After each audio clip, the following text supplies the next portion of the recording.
ನಾವು 19ನೇ ತಾರೀಕಿನ ದಿವಸ ಇವತ್ತು ಆಚರಣೆ ಮಾಡ್ತಾ ಇದೀವಿ ಅಂತಂದ್ರೆ ಇದರ ಅರ್ಥ ಡಾಕ್ಟರ್ ಬಾಬಾ ಸಾಹೇಬ್ ಅಂಬೇಡ್ಕರ್ ಅವರ ಜನ್ಮದಿನವನ್ನ ವರ್ಷದಲ್ಲಿರ್ತಕ್ಕಂಥ 365 ದಿನಗಳ ಕಾಲದಲ್ಲೂ ಕೂಡ ಒಂದು ಜಯಂತಿ ಆಚರಣೆ ಆಗ್ತಾ ಇದೆ ಅಂತಂದ್ರೆ ಡಾಕ್ಟರ್ ಬಾಬಾ ಸಾಹೇಬ್ ಅಂಬೇಡ್ಕರ್ ಅವರ ಜಯಂತಿ ಮಾತ್ರ ಅಂತಕ್ಕಂಥ ವಿಚಾರವನ್ನು ನಾನು ಹೇಳಲಿಕ್ಕೆ ಬಯಸ್ತಾ ಇದ್ದೇನೆ.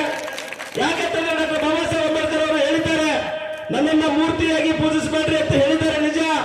ಆದ್ರೆ ನಾವು ಮೂರ್ತಿಯಾಗಿ ಪೂಜೆ ಮಾಡ್ತಾ ಇಲ್ಲ. ಅವರ ಬದಲಾಗಿ ಅವರ ಪ್ರತಿಭೆಯನ್ನು ಪೂಜಿಸ್ತಕ್ಕಂಥ, ಅವರ ಪ್ರತಿಭೆಯನ್ನು ಗೌರವಿಸ್ತಕ್ಕಂಥ ಕೆಲಸ ಈ ರೀತಿಯಾಗಿರ್ತಕ್ಕಂಥ ಜಯಂತ್ಯೋತ್ಸವಗಳ ಮೂಲಕ ನಾವು ಆಯ್ಕೆ ಮಾಡ್ತಾ ಇದ್ದೀವಿ ಅಂತಕ್ಕಂಥ ವಿಚಾರ ಹೇಳಲಿಕ್ಕೆ ಬಯಸ್ತಾ ಇದ್ದೇನೆ. ಹಾಗಾಗಿ ನಾನು ಇಲ್ಲಿ ಹೆಚ್ಚಿಗೆ ಮಾತನಾಡಲಾರ್ದೇನೆ ಬಂದಿರತಕ್ಕಂಥ ಅತಿಥಿ ಮಹೋದಯರಿಗೆ ನನ್ನ ವೇದಿಕೆಯನ್ನು ಬಿಟ್ಟುಕೊಡ್ತಕ್ಕಂಥ ವ್ಯವಸ್ಥೆಯಲ್ಲಿ ನಾನು ಅತ್ಯಂತ ಗೌರವದಿಂದ ನಾನು ಒಂದು ವಿಚಾರವನ್ನು ಹೇಳಲಿಕ್ಕೆ ಬಯಸ್ತಾ ಇದ್ದೇನೆ.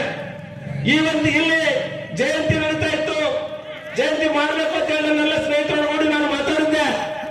ಇಲ್ಲಿರ್ತಕ್ಕಂಥ ಯಮನೂರಿ ಬೆಕ್ನಾಳ್ ಸೋದರರಾಗಿರ್ಬೋದು, ಸೋಮಶೇಖರ್ ಬಡಿಗೇರವರು, ಈ ವಲಯ ಸಂಚಾಲಕ ಆಗಿರ್ಬೋದು, ಬಸವರಾಜ ಉದ್ದಾನಿಯವರಾಗಿರ್ಬೋದು, ಒಂದು 6ಕ್ಕಿಂತ ಹೆಚ್ಚಿನ ಪ್ರಮಾಣದ